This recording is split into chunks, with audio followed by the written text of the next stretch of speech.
Днешната ни разходка из Валенсия ни отвежда до едно наистина специално място. Сграда с история, впечатляваща архитектура и усещане, което не можеш да подминеш. Това е La Lonja de la Seda, борсата на Куприната във Валенсия, един от най-важните готически паметници в Европа и обект на световно наследство на ЮНЕСКО. Първо минаваме през вътрешния двор. Тук е тихо, зелено и много средиземноморско. Портокалови и лимоннови тръвчета, които не са случайни.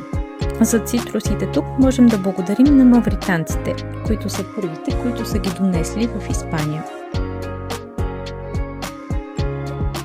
Вътре ни посреща късна готическа архитектура, наситена с множество детайли.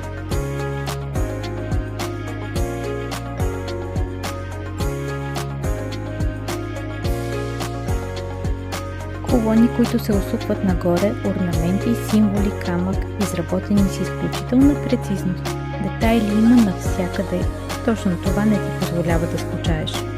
La Lonja не е била просто една зала. Тук е имало зала за търговски преговори, зала за трибунал на морето, където са се решавали спорове между търговци и дори затвор за онези, които са нарушавали правилата.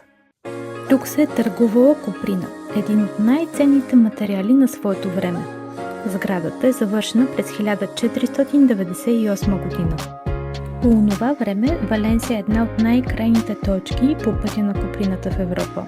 Търговията тук е свързвала изтока и запада, Азия и Средиземноморието. Можем спокойно да кажем, че това е било нещо като Уол Стрит, но в Европа. И векове по-рано. La Lonja de la Seda не е просто историческа сграда. Тя е доказателство, че архитектурата може да носи ценности, че пространството влияе на поведението и че детайлът има значение. Ако обичаш места с история, характер и усещане, абонирай се за канала. Ще показвам още такива.